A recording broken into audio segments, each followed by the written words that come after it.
What's up guys, it's Brian at Sign Me Up Designs again.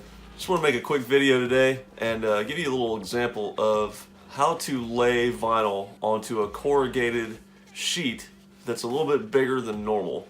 We're going to use a method called the Hinge method. A lot of you guys might know about this. It's a method that's been around for a while. It is a dry install, so it goes on pretty quick. It's not that difficult. But today I'm going to give you a video and kind of show you how it's done. So here we go.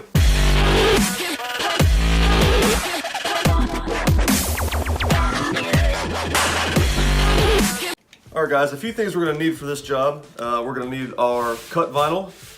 This case is overlaid by a Clear Choice AT65. It's a transparent masking that you can see really well what you're doing. You're going to need your substrate, which in this case is a 2-foot tall by 3-foot wide piece of corrugated plastic, similar to yard signs and things like that. You're going to need a tape measure, you're going to need some masking tape, and you're going to need a squeegee.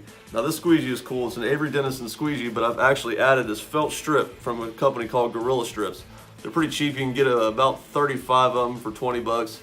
And they go over an existing squeegee and they make a nice, soft, smooth surface that will not scratch or cut the vinyl.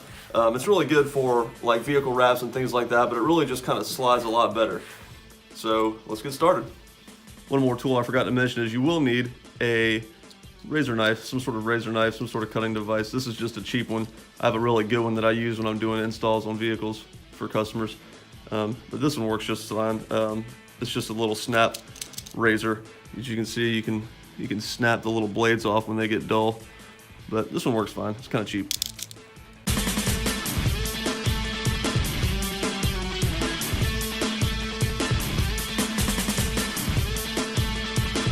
Alright, so what I've done is I've made a mark with on a piece of tape in the center of the substrate, exactly halfway across the width of the substrate. And I've also done the same thing on top of the cut vinyl. So what I do is I get those marks lined up fairly close. That way we are centered horizontally on the substrate itself.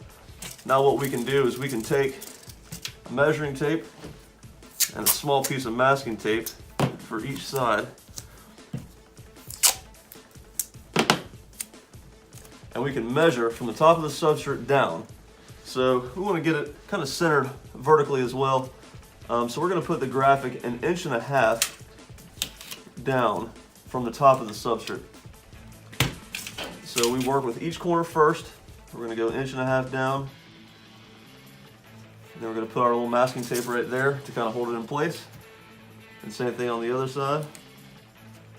We're going to go 1.5 inches down. Put some masking tape on, then we're going to go back to the first side originally, because sometimes these like to move. And we're going to make sure that our measurement is still right. Yeah, see, it's up a little bit higher, so we're going to pull it down just a little bit more. And then go back to the other side and measure one more time. All right, we are good to go. So we are measured centered horizontally, and we are also measured centered vertically. So this cut vinyl should lay perfectly in the middle of this corrugated plastic substrate. Alright, so once we've got everything centered up, we want to go ahead and remove this center piece of masking tape and get your masking tape, and we're going to run a vertical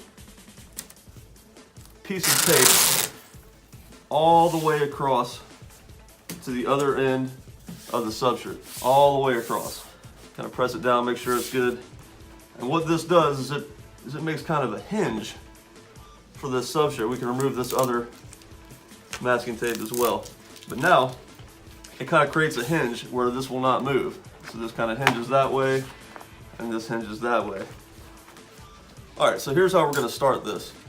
We're going to take this cut vinyl, and we're going to peel it back on the hinge mark. Then we're going to pull the masking away from the backing paper. Carefully until it's all the way to that hinge point, the hinge point on the masking tape. Then we're going to take our little knife and we're going to cut just the backing right down the middle, or close to the middle. It doesn't have to be perfect, and I'll show you why in a second.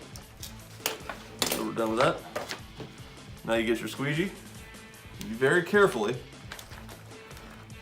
lift up on the vinyl decal, and you're going to kind of let the masking lay over naturally, and as it's laying over, you take your squeegee and slowly squeegee it into place, going all the way up and down the substrate to get a nice, smooth, even lay on this vinyl.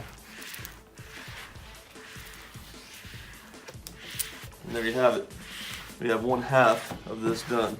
Now, as long as you have your masking tightly tightly laid on top of the vinyl, there should not be any air bubbles in this. You know, vinyl will heat up after a while, and if you have any small air bubbles being outside, it will heat up. If you have any small air bubbles, they will eventually go away. Vinyl just has that natural tendency to shrink. But you should be able to work most of them out. This will also work with the paper masking as well. It's more popular with a lot of people. I like this clear masking. It's a little bit stiffer, and it lays down pretty well compared to the paper masking, and it's just a little bit easier to work with in my opinion. But anyway, let's get back to the installation here. So at this point, this portion of the vinyl decal is laid on. It's not going anywhere. So we can go ahead and remove our masking here. And we are going to do the same exact thing on the other side that we just did to this side. So you can take it at your hinge mark, fold it backwards, and then take your backing and just gently peel it up. And we're done with that. Same thing, take your squeegee. If it's a larger piece, you can kind of use your arm to kind of hold it all together, but just kind of naturally let the vinyl lay down. If you try to pull it, it's going to create some creases and things like that, and you're never going to get them out. So just naturally let it fall, and just slowly and smoothly squeegee it all the way down.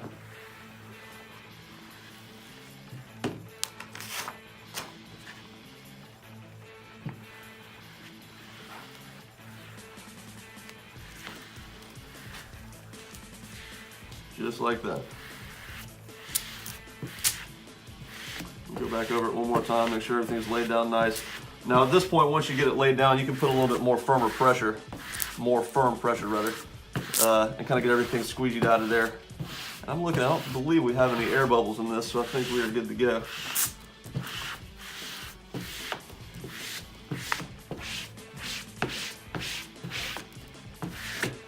It's nice and firm, even strokes. Kind of up at a 45-degree angle. You don't necessarily want to go straight up and down, but more of a 45-degree angle should be fine. All right, so we're laid on here. Now all that's left to do is pull our masking off.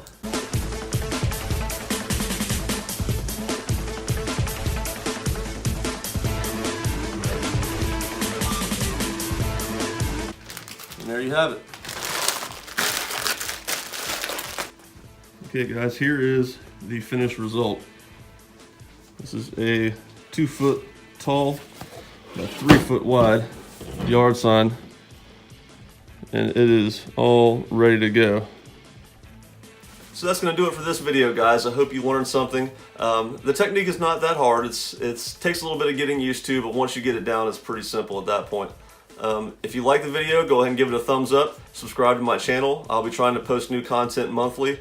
I do work full-time doing this sign business, so I won't be posting as frequently as I'd like to, but I will be posting frequently enough. So if you would, go ahead and subscribe to the channel, and I'll bring you more content later on. Thanks guys, have a great day.